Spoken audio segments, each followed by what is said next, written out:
এত দেরি করে এলে চাকরি থাকবে? এমনিতেও চাকরি আর রাখা গেল না আনু ভাই, চাকরি আমাকে ছাড়তেই হচ্ছে। আমার ছেলে জীবন ফাইনাল নোটিশ দিয়েছে।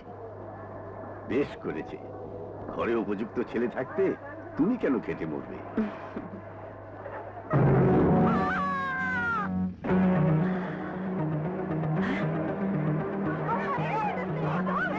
কি হয়েছে? রাবেয়া অ্যাক্সিডেন্ট করেছে, হাসপাতালে নিয়ে চলো।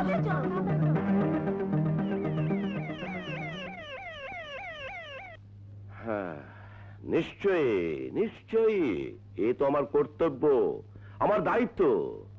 রাবেয়া আমার এই ফ্যাক্টরি পুরনো শ্রমিক, আর মালিক হয়ে তার এই দুঃসময় আমি সাহায্য করব না? আহ আহ, বিধবা বেচারি। নাও ধরো ধরো। কি হলো? আরে অবাক হচ্ছ কেন? পুরো 500 টাকা দিলাম। যাই যাক 500 টাকা, কিন্তু রাবেয়ার ব্যাপারে তার অবহেলা করা যাবে না। হসপিটালের ডাক্তার সাহেব বলেছেন কমপক্ষে 5,000 টাকা লাগবে। 5,000? ছাপা কিরকিরা, কে দেবে? কে দেবে? আপনি। কি ঠাট্টা করছো? আমি কি টাকার গাছ নাকি যে নাড়া দিলে ঝুর ঝুর করে টাকা পড়বে? হ্যাঁ হ্যাঁ, আপনি টাকার গাছ। আনু ভাই, আমি রাবেয়ার মতো হাজার হাজার মজদুর নিজেদের শরীরের রক্ত ছড়িয়ে সে গাছকে পরিপুষ্ট করেছে। তাই বলে গাছের গোড়া একেবারে কেটে ফেলবে? 5,000 টাকা আমার পক্ষে দেওয়া সম্ভব নয়। একটা বিধবা মেয়ে মারা যাচ্ছে আর আপনি এত বড় কসাই? যে যাবে সে যাবি, কিছুতেই তাকে ধরে রাখা যাবে না। এই টাকা নিলে নাও, নইলে দাও। যাও। আরে দাঁড়িয়েছো কেন?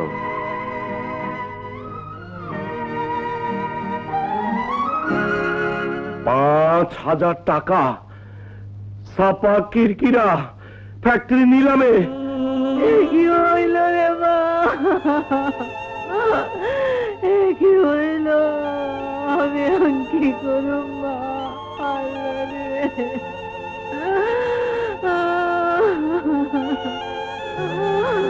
আল্লাহ গো, আমি কই যাব?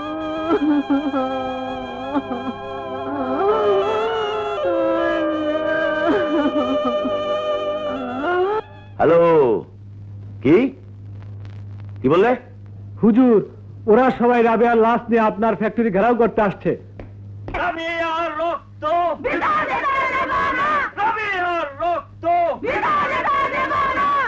আজ এই লাশই হবে ফ্যাক্টরির সমস্ত শ্রমিকের মুক্তির সনদ। দুনিয়ার মজদুর, অত্যাচারীর কালো হাত,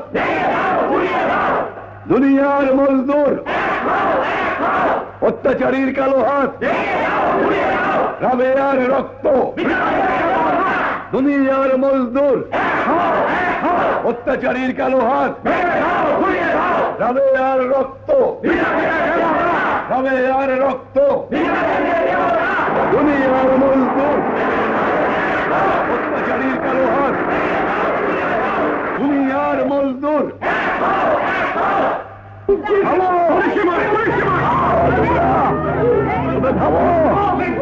জর্জ,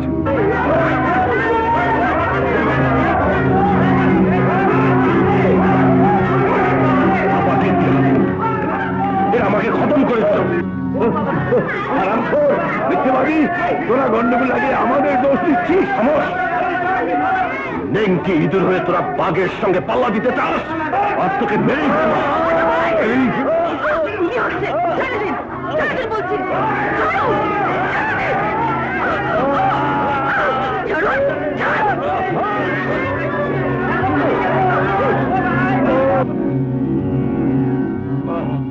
সাফা কিরকিরা আমাকে মেরে দাঁত ভেঙে দিয়েছে।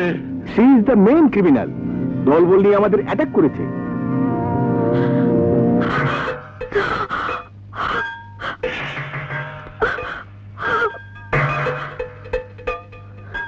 অ্যারেস্ট হার।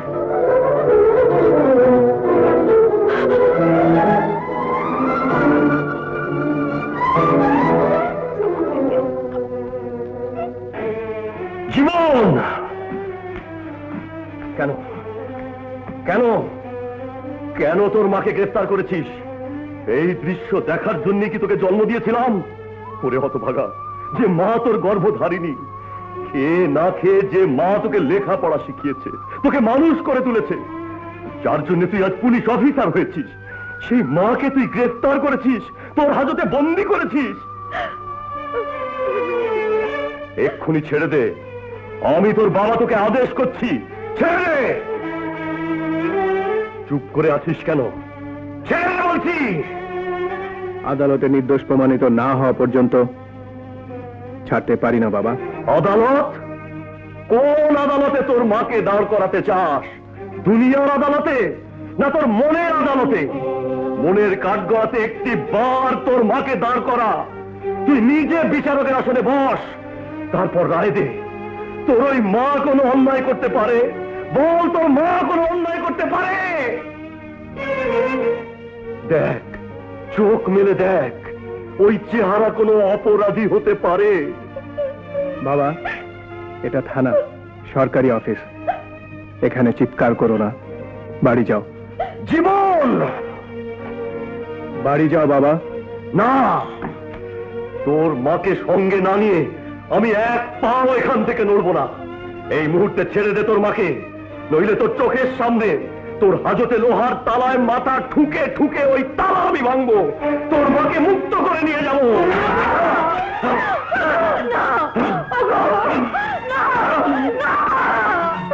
বাবা, বাবা, সরে না। ওগো দোহাই লাগে, না দাদা, পাড়া দিও না, সরে যা, সরে যা। ওগো তুমি শান্ত হও, শান্ত হও। না, তোমাকে আমার কসম দিয়ে বলছি, তুমি শান্ত হও, শান্ত হও। ওগো শান্ত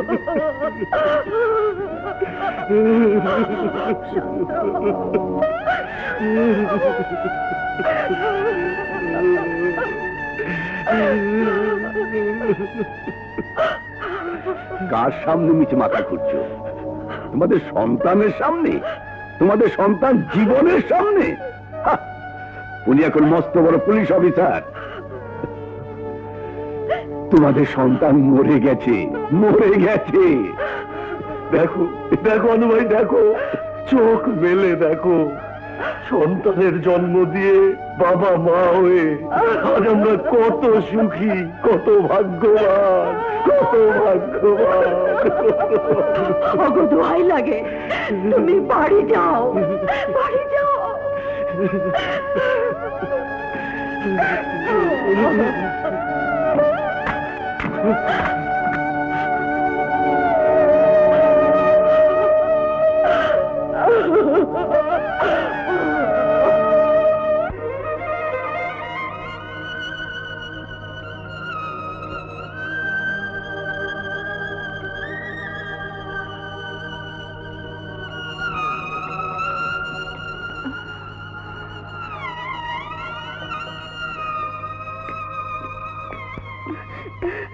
ভাইয়া, কেন তুমি মাকে ধরেছো? কেন, কেন ভাইয়া, কেন?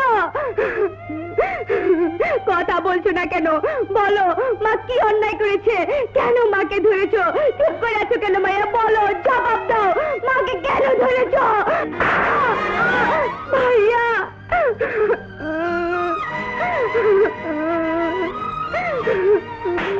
বাবা, বাবা, ভাই আমাকে মারলো।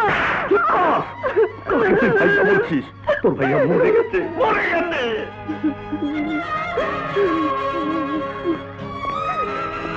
মা, মারে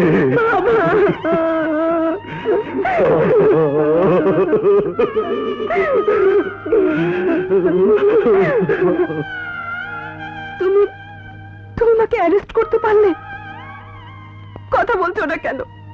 বলো, কেন মাকে অ্যারেস্ট করেছো? মাকে আমি অ্যারেস্ট করিনি সুইটি, অ্যারেস্ট করেছে আইন।